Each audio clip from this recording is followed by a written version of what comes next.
My name is Anna Parker, and I was 28 when my mother canceled my Miami hotel room while my plane was still in the air. She knew the leadership summit had filled nearly every room in the city. She knew I was presenting a business proposal that could transform my career. She also knew I had paid for the reservation myself. Her message appeared during our final descent. I canceled your room. Your sister and her fiancé need the space more than you do. Find an affordable motel near the airport, and please don't embarrass us at the summit. A second message contained a screenshot showing that my reservation and loyalty points had been transferred into an upgrade attached to their booking, the presidential suite. My room had not vanished.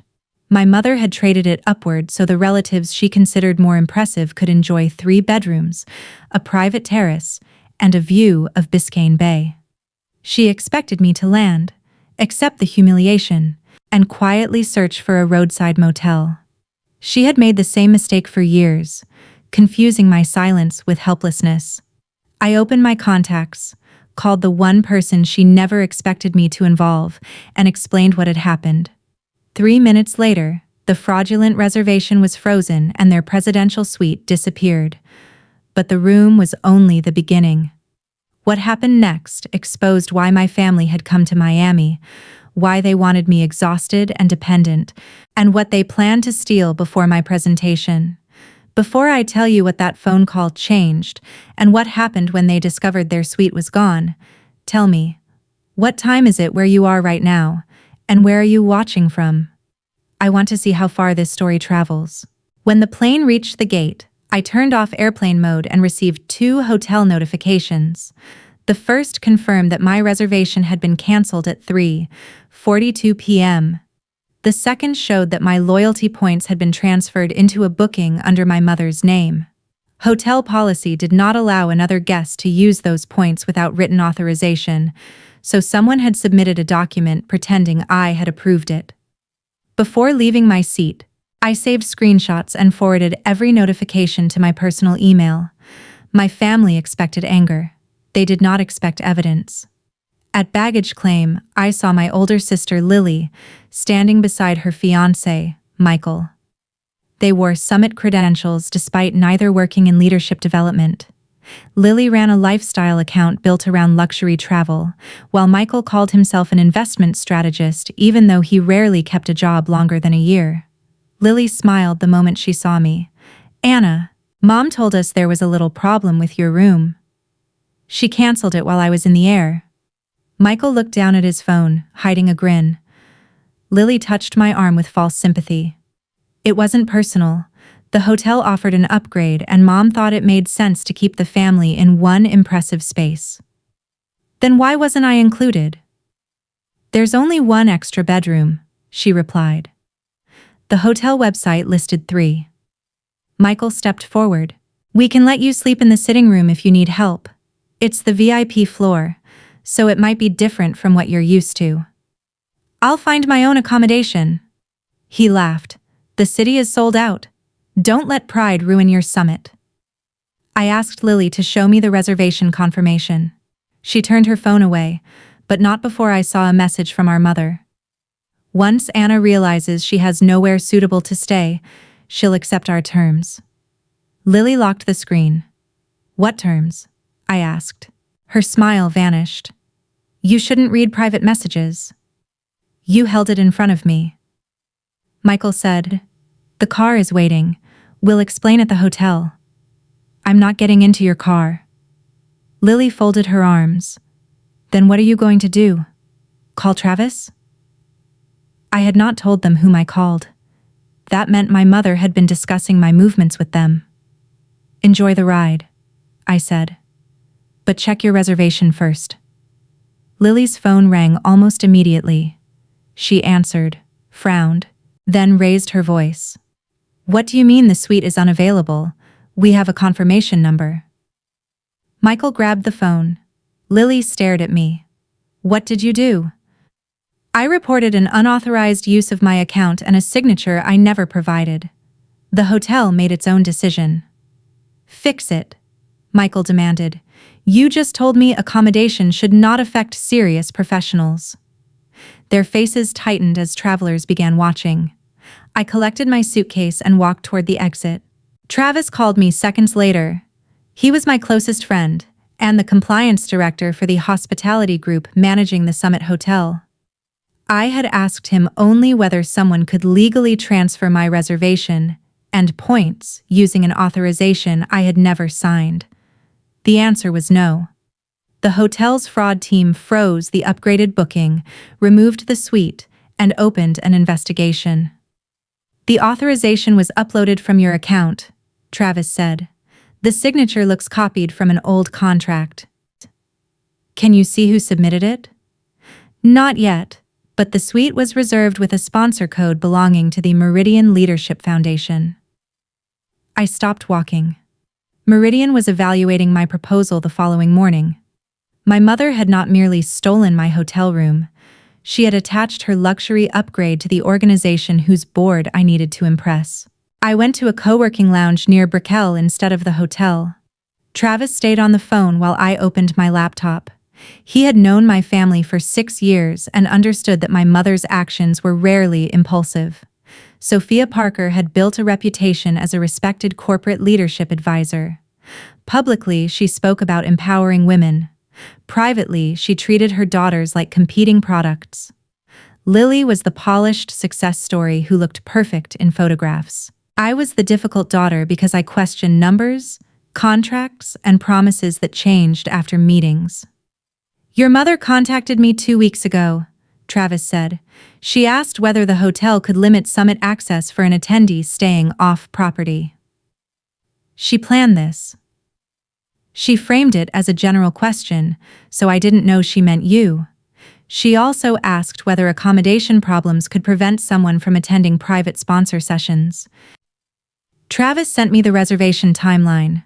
The presidential suite had originally been reserved for Meridian's board. 3 days before the summit, it was reassigned to my mother through a sponsor authorization submitted by Michael.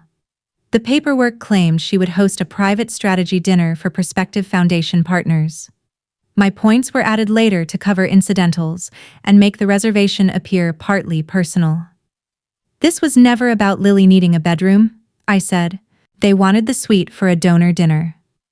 I opened the summit's private event portal and found a listing titled Parker Strategic Leadership Reception, presented in partnership with Meridian. My mother was named as host, Lily as creative director, and Michael as investment advisor. The reception summary described a digital mentorship network connecting first-generation professionals with senior leaders through structured matching, measurable guidance, and data-based outcomes. It was my project almost word for word. 6 months earlier, I had shown my mother an early draft. She dismissed it as unrealistic and warned me not to embarrass myself by presenting an unfinished idea. Now she had copied it and arranged a private dinner with the board evaluating my grant application. Her plan suddenly made sense. She wanted me displaced and desperate. Once I accepted a place in their suite, she could pressure me to withdraw my proposal, combine it with hers, or accept a minor position in my own project. If I refused, she could tell Meridian I was unstable and unprepared. They're presenting my work tonight, I said. Do you have proof you created it first? Travis asked. Every draft, interview, pilot report, trademark filing, and email. Then stop thinking like a daughter in a family argument. Think like a founder whose intellectual property is being taken. I created a chronological evidence folder.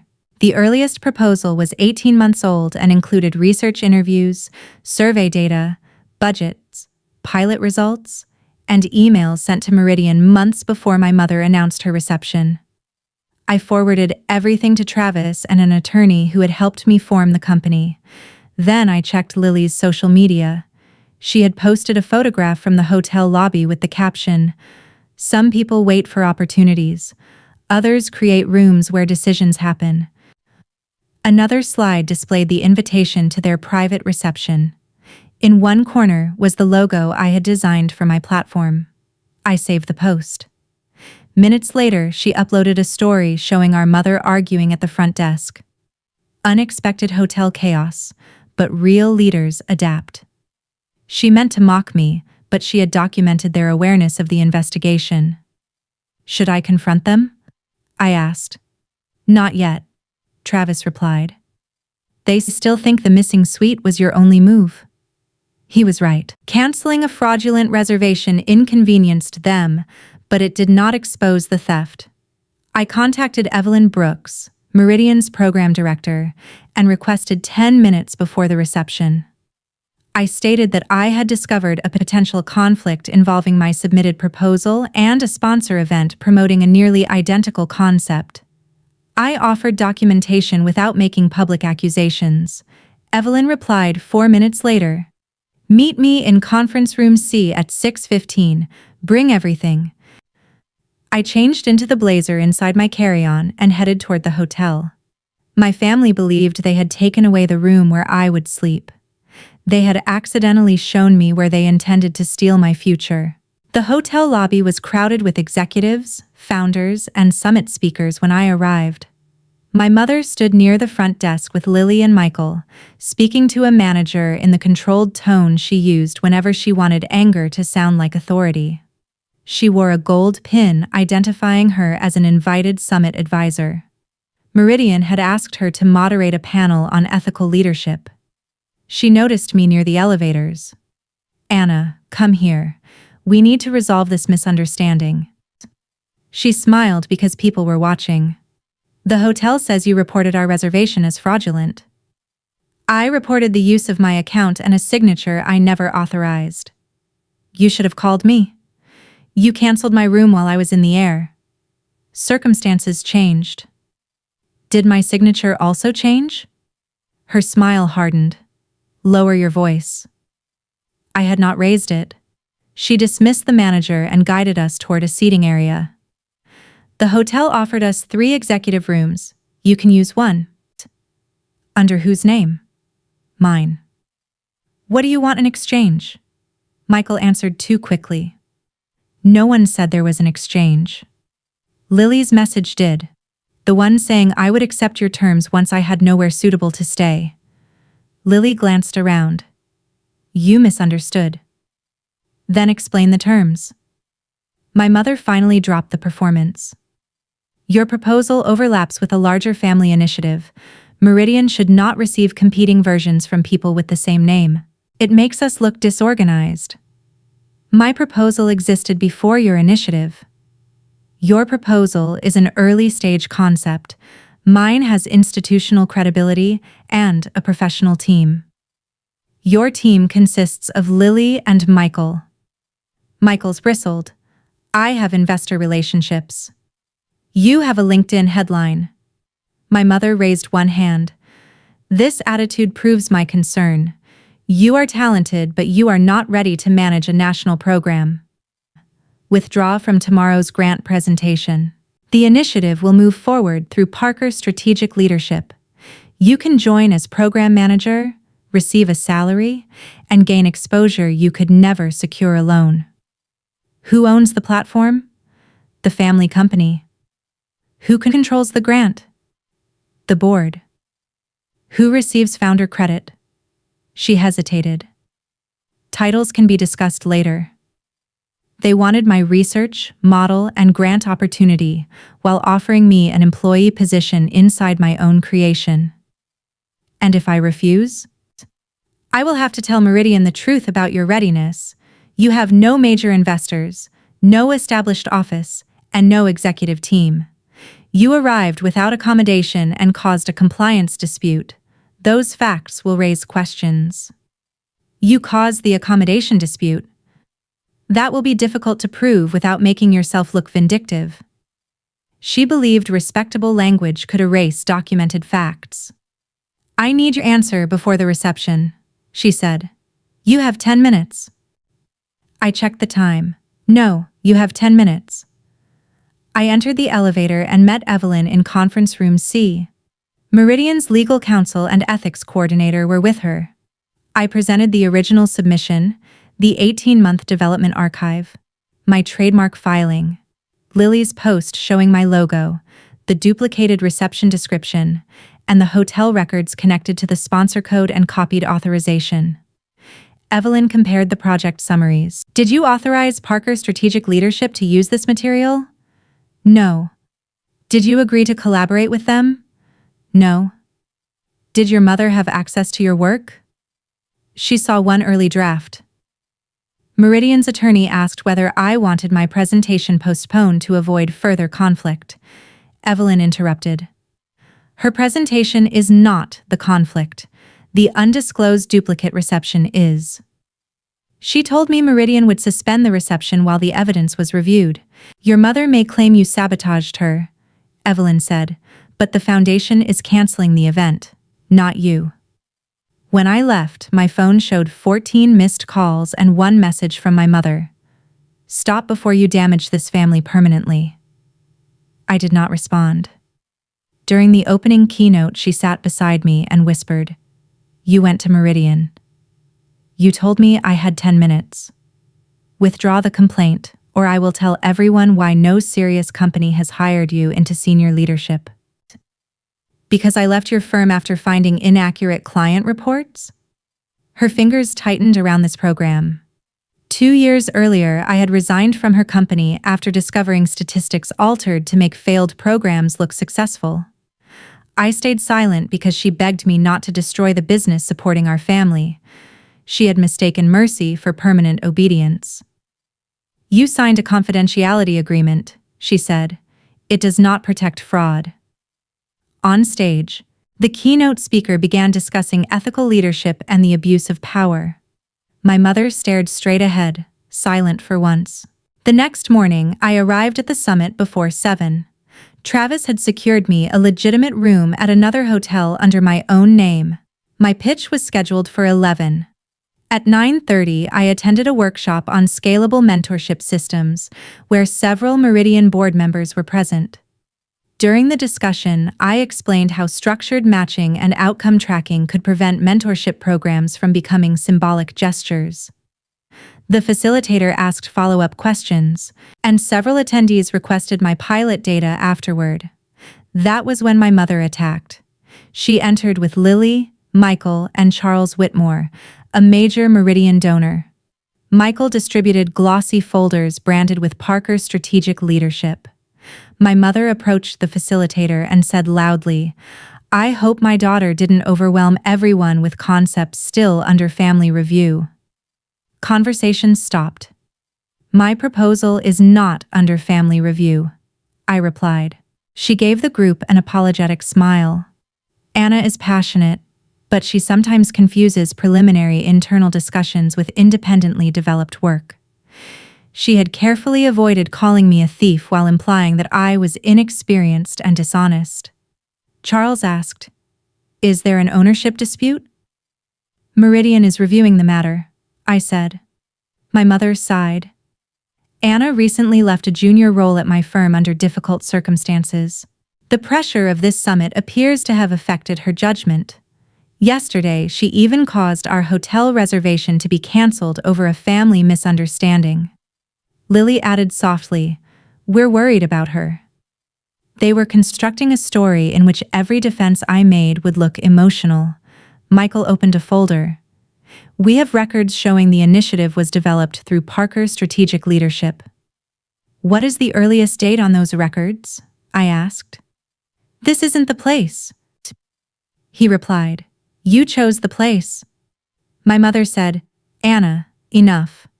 You accused me publicly. What date did your project begin? Michael answered, Late last year. My first pilot began 18 months ago. My trademark application was filed 14 months ago, and Meridian received my preliminary proposal 9 months ago. I displayed the public trademark record. Charles studied the date. Sophia, did you know about this? Anna showed me an informal family concept. I encouraged her to develop it professionally. You told me it was unrealistic, I said. That is not how I remember it.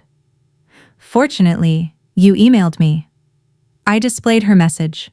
This model is too idealistic to attract serious funding. Stop wasting time on it and support established programs. Beneath it was my reply confirming that I would continue independently. The The room went silent. Evelyn entered with Meridian's legal counsel and announced that Parker's strategic leadership was prohibited from distributing materials related to the disputed proposal. My mother protested that it was only a family disagreement. Evelyn replied, "It stopped being a family disagreement when Meridian's sponsor code, foundation guests, and summit venue were used to promote disputed intellectual property." Charles stepped away from my mother. Evelyn then requested the original authorization used to transfer my reservation and loyalty points. Michael looked nervous. The hotel confirmed that the signature was uploaded from an account registered to Michael Grant, Evelyn said. Every person nearby turned toward him. "Sophia gave me the form," he blurted. "She told me Anna approved it and said the points belonged to a family account." My mother ordered him to stop, but he continued. "The suite was supposed to secure the donor dinner. Sophia said Anna would cooperate after she arrived. If she stayed with us, she would sign a withdrawal, and we could announce the combined program before her presentation." Their alliance collapsed in seconds. Lily tried to interrupt, but Michael revealed that an announcement draft already named her as co-founder. Meridian suspended my mother's advisor role, removed the family's materials, canceled their sponsor access, and opened an ethics investigation. The consequences arrived quietly. Charles refused to speak privately with her, the summit removed her from the ethical leadership panel, and staff escorted my family from the workshop area. She had entered as an authority on professional integrity and left as the subject of a compliance review. My presentation was still 2 hours away. At 10:45, Evelyn warned me that my mother had filed a new complaint, claiming I used confidential data from her consulting firm. If Meridian believed that accusation, my proposal could be disqualified. "I can identify the source of every dataset," I said. When I entered the presentation hall, nearly 80 people were seated before the Meridian panel. My mother sat in the back beside Lily. Michael had disappeared after Meridian's attorneys requested his records. I began without mentioning my family. I explained the problem my platform addressed. Talented first-generation professionals often received encouragement, but lacked consistent access to senior decision-makers, measurable development plans, and sponsorship opportunities. I presented the matching system, privacy protections, governance model, pilot results, retention improvements, and projected costs. Every figure had a documented source. During questions, a board member asked how I would prevent the platform from depending entirely on my personal network. I described its decentralized mentor pool and independent oversight. Another asked whether my family conflict created reputational risk. "The conflict revealed why governance matters," I replied. "A mission-driven organization cannot depend on verbal promises, family trust, or private influence. Ownership, data rights, and decision-making authority must be documented." Charles asked whether any research originated from Parker's strategic leadership. "No. Appendix 7 identifies every partner organization, collection date, and written permission. None is connected to my mother's firm." Evelyn reviewed the appendix and confirmed the sources. My mother raised her hand and was allowed 2 minutes to respond. She approached the microphone. "No one disputes Anna's intelligence. My concern is that she has built a public accusation around ordinary family support. I reviewed early drafts, introduced her to professionals, and funded her education. Now she presents herself as a victim because I attempted to build a stronger organization around an idea we discussed together. It was effective because part of it was true. She had supported my education and opened doors for me. She had also treated that support as permanent ownership. I asked to respond. Support deserves gratitude, but it does not create retroactive ownership. A parent who pays for music lessons does not own every song their adult child later writes. My mother helped me, but she did not create this research, fund this pilot, design this platform, or receive permission to present it. When I refused to surrender it, my reservation was canceled. My signature was copied, and a sponsor reception was arranged to announce my work under different leadership. The question is not whether she ever supported me. The question is whether that support gave her the right to take what I created. It did not. The board recessed. In the hallway, Lily approached me. Michael left. He says Mom set him up. He submitted the document. Because she told him it was approved. You knew she planned to pressure me into withdrawing. I thought you would join us. As program manager while you became co-founder? Lily looked away. The platform needs branding. You're not good at that. Then you could have proposed a legitimate partnership. You would have refused. So you decided my consent did not matter? She snapped that I was destroying the family over a hotel room. I told her the hotel room only exposed the plan to take my company. Then she warned me that if Meridian investigated old reports, our mother's company could collapse. She had accidentally confirmed that she knew about the altered client data. Mom adjusted a few numbers to protect contracts. Lily said, everyone presents data in the best light.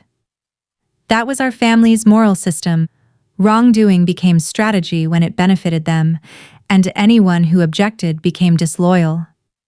Did you know the presentation used my work? I asked. Lily did not answer. I realized my mother wanted more than my platform. If I became a visible Meridian grantee, people might investigate why I had left her company. Keeping me inside the family organization would let her control my public story. When the board reconvened, Meridian announced that my proposal would advance to final grant review with my independent ownership recognized. Parker's strategic leadership was removed from summit programming. My mother's advisor position was terminated, and the foundation opened an external audit of every report her firm had previously submitted. Sophia stood and ordered me to follow her outside. Evelyn said, "You are not required to leave." I stayed seated. My mother waited for the old reflex that had always made me obey. When I did not move, she walked out alone. Meridian selected my platform for a funded 6-month expansion review and connected me with 2 independent advisors. It was better than an instant victory because it gave me resources without placing my work under anyone else's control. Meanwhile, the hotel investigation confirmed that Michael had submitted the false authorization and my mother had provided the copied signature. All 3 lost sponsor privileges. Lily deleted her posts, but screenshots of my logo and their invitation had already been preserved. Michael ended their engagement a week later. He claimed my mother manipulated him, although the evidence showed he knowingly submitted the paperwork. Their relationship had been built around status, and once the status disappeared, so did their loyalty. On the final evening, my mother asked to meet in the hotel cafe. She arrived without greeting me. Meridian is reviewing 8 years of client reports. If they terminate our contracts, employees could lose their jobs. That decision belongs to Meridian. Do not pretend you had no role. You copied my signature, stole my proposal, and filed a false complaint against my research. I was protecting the organization. You were protecting your control. She stared at me. You think this is victory? Your sister's engagement is over, my firm may collapse, and our name is being discussed by attorneys. I stopped protecting decisions I did not make. You could have handled this privately. You accused me publicly, planned to announce my work publicly, and used public foundation resources. Privacy mattered only after the evidence appeared. She leaned forward. I gave you every opportunity you ever had. And kept an invisible invoice for all of it. Every tuition payment, introduction, and recommendation became a reason I was expected to surrender my judgment later. That is cruel. It is accurate. She then used the threat that had controlled me for years. If you continue cooperating with the investigation, there may be no relationship left between us. In the past, I would have apologized to preserve the possibility of her approval. This time, I understood that the relationship she offered required my silence. A relationship that survives only when I hide the truth has already ended. Her face changed. She expected tears, anger, or negotiation. Calm refusal gave her nothing to control. So that's it? She asked. This is what happens next. I will answer every factual question Meridian and the hotel ask. I will not exaggerate, speak to the media, or try to destroy your company. But I will not protect it from documented consequences. You, Lily, and Michael will have no ownership or role in my platform. What about me as your mother? That depends on whether you can speak to me without threatening my career or demanding control. You expect an apology? I expect nothing. Expectations kept me trapped for years. She accused me of ruining Lily's future. I reminded her that Lily had attached her future to work she knew was not hers. She admired you, my mother said. She competed with me because you taught us that only one daughter could be valuable at a time. That finally made her flinch. Throughout our childhood, every accomplishment became a comparison. She kept us loyal to her by making us suspicious of each other. I wanted both of you to succeed, she said. You wanted us to succeed in ways that reflected well on you. She asked what I planned to tell people about her. The truth when I am required to answer. Nothing when I am not. You could humiliate me. I could, but I won't. Revenge is not becoming you. Revenge is making sure you can never do this to me again. She stood and said she hoped the grant was worth losing my family. This was never only about the grant, I replied. Then what was it about? Landing in a city where you expected me to have nowhere to go and realizing I was finally willing to walk somewhere you could not follow. She left without answering. 6 months later, Meridian approved the full grant after my expansion pilot exceeded its targets. My company hired 5 employees, established independent financial oversight, and adopted strict conflict of interest policies. Meridian's audit found that several reports from my mother's firm had inflated outcomes and omitted negative feedback. The foundation terminated 2 contracts and required repayment of misused funds. Her company survived, but it became smaller, lost major clients, and entered external supervision.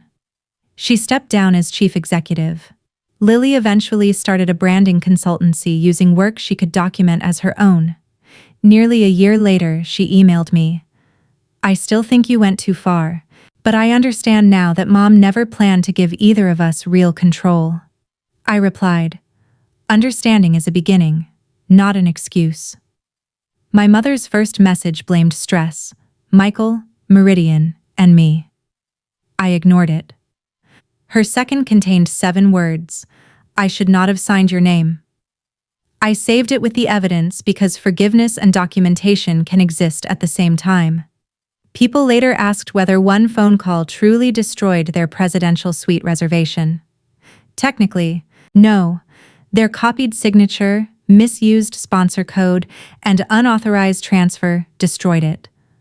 My call merely placed those actions in front of people who refused to overlook them. Standing up for yourself does not always mean attacking those who hurt you. Sometimes it means stepping aside and allowing consequences to reach the correct address. My mother canceled my hotel room because she believed discomfort would make me obedient. 3 minutes later, her presidential suite was gone. By the end of the summit, her influence was gone too. And for the first time in my life, when her smile disappeared, I did not rush to bring it back. Thank you for watching until the final scene. Everything here is fictional and created only for entertainment, reflection, and educational storytelling. We hope it reminds you that your comeback does not need to impress the people who hurt you. It only needs to bring you back to yourself, stronger, calmer, and more certain of what you deserve.